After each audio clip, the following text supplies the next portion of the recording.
París es una de las ciudades más conocidas y visitadas del mundo, sin contar la importancia histórica que tiene a nivel mundial. Acontecimientos importantísimos y pioneros en decisiones que nos acompañan hasta el día de hoy, pero también tenemos un personaje muy importante en esta historia, el arte. Y para hablar de arte y París, no nos queda otra que entender la historia de Montmartre, el detrás de escena del arte en París. Nos encontramos camino a Montmartre, uno de los barrios más bohemios de todo París.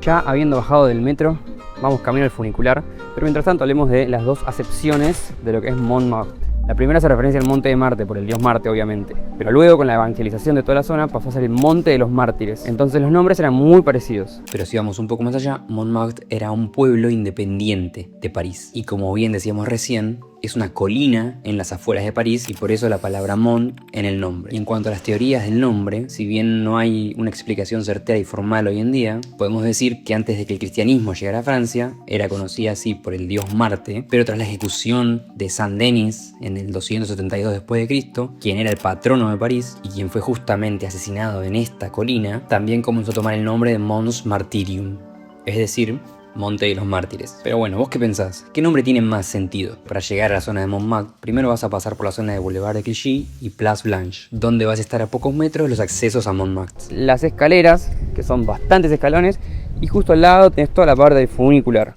Lo bueno es que si venís con un boleto de metro, podés tomarte tranquilamente el funicular luego de bajar del metro. Y no vas a tener que pagar, sino que vas a ir de lo mismo porque tenés una hora y media para hacer todos los transbordos que necesites dentro de París. Nosotros tomamos sí o sí el funicular porque a la tarde tenemos que subir a la Torre Eiffel, que también son unos 600 escalones. Así que sí o sí tenemos que agarrar un poquito de energía. Por todas las zonas cercanas vas a encontrar muchos puestitos de este estilo que te venden de todo tipo de cosas. Boinas, recuerdos, bufandas, de todo. Otra cosa linda que tenemos llegando al funicular de Montmartre es el carrusel de Saint-Pierre. Este carrusel data del 1800, es de estilo veneciano y obviamente sigue funcionando. Ahí lo vemos con sus caballitos, sus figuras para subirte. Muy interesante. Ya habiendo subido, pasamos por la Basílica de Sacré-Cœur, no sé cómo se pronuncia en francés, que data del año 1860 aproximadamente. Es una de las más conocidas de acá de París y se encuentra obviamente acá en Montmartre. Hoy es sábado y la fila para entrar se hace larga, bastante gente. Ahora, ¿por qué es tan bohemio este barrio? ¿Qué quiere decir bohemio para empezar? Bueno, bohemio hace referencia a una forma de vida que se escapa de las reglas sociales normales y principalmente se asocia a artistas, pensadores y demás. Y es así que durante fines del siglo XIX y principios del siglo XX, Montmartre fue un refugio para artistas. Estos artistas básicamente rechazaban las normas del arte académico y vivían con pocos recursos, dedicándose completamente a su arte. Resulta que los artistas decidieron venir a vivir a estas zonas porque era mucho más barato vivir en otras partes de París. Muchos dicen que esto se daba porque en las zonas había muchos cabarets, lo que bajaba el precio de las propiedades. Entonces esto fue lo que llevó a los artistas a mudarse a estas zonas. Uno de los principales lugares donde se juntaban los artistas era una plaza que está por acá nomás. Y por acá vamos llegando a la plaza donde están los artistas. Como se puede ver, muchos artistas pintando sus cuadros en el momento. De todas formas hay una licencia que hay que sacar si uno quiere venir a pintar acá. No es que todo el mundo puede, porque de hecho la afluencia de artistas es tan grande que el gobierno francés tuvo que tomar medidas para que no se llene la plaza en todo momento. Algunos de los artistas de renombre que llegaron a vivir por esta zona son Picasso, Dalí, Van Gogh, entre otros, ¿no? O sea, gente muy conocida realmente. Todos estos cafecitos, estas tiendas de regalos, eran las casas de los artistas que vivían por esta zona. Un buen plan, sentarse sobre este lado de la calle, a comer algo, a tomar algo, mientras sobre el otro lado están los artistas pintando y haciendo sus cosas, ¿no? Algo que me está llamando la atención de París es el clima. A la mañana salimos, llovía, hacía 12-13 grados, caminamos un poquito y nos empezamos a morir de calor. Y ahora frío de nuevo, mucho viento, y eso que es verano, así que me voy a poner esta campera y seguimos recorriendo. Ahora sí, ya me estaba congelando. Justo acá detrás mío tenemos este restaurante rosa, que es la Maison Rose o la Maison Rosé, que era de dueños españoles. Y lo que se dice es que tanto Picasso como Dalí venían muchas veces a cenar o a comer ahí mismo.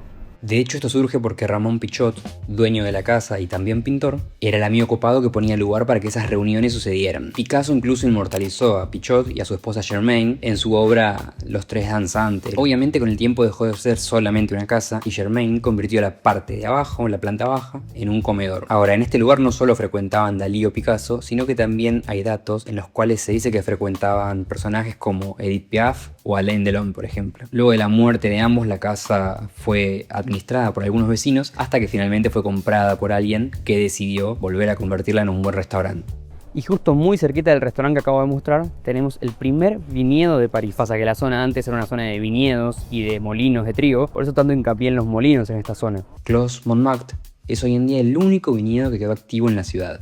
Mientras vemos las plantaciones, podemos decir que Clos Montmartre data de la época medieval y produce alrededor de 1000 botellas de vino al año. Técnicamente Montmartre era un pueblo cercano a París, no pertenecía a París y recién fue introducido o incluido como parte de París en 1860, por ahí. Entonces por eso este pueblo tenía sus propios viñedos, sus propios cultivos de trigo. Pero ahora pasemos a algo que es muy importante en la zona también, los cabarets. A diferencia de lo que entendemos nosotros en Argentina, estos espacios habían surgido en París como una especie de bares donde se mezclaba la crítica social, la danza, la sátira, la política y así también la innovación musical y teatral. El público era diverso. Aristócratas, curiosos, prostitutas, artistas, y con el tiempo también comenzaron a presentar shows un poquito más subidos de tono. Es así que se da la aparición del cancan francés, por ejemplo. Y es así que llegamos a conocer cabarets como Moulin Rouge o Le Chat Noir, y este de acá era uno de los primeros cabarets que hubo por la zona. Continuando viaje por Montmartre y ya bajando hacia la ciudad, tenemos este muro que es el muro de los Te Amo. Tenemos la palabra Te Amo escrita en 250 idiomas. Y algo que sí no tenía ni idea es que por toda esta zona, todos artículos de tela, como si fuera una especie de once en Argentina, en Buenos Aires, todo telas, todo telas. Me resulta interesante cómo esta parte de París es tan distinta a otras más concurridas o más turísticas. Y además acá tenés una de las mejores vistas panorámicas de la ciudad. Sin dudas es uno de los lugares que merecen la pena visitar en París si queremos contextualizarnos un poco más sobre la historia del arte en esa ciudad. Ya habiendo bajado de Montmartre y habiendo tenido un día bastante largo, terminamos este video donde te mostré mi impresión del barrio más bohemio de todo París. Comentame qué te pareció a vos y obviamente nos vemos muy prontito. Chau, chau.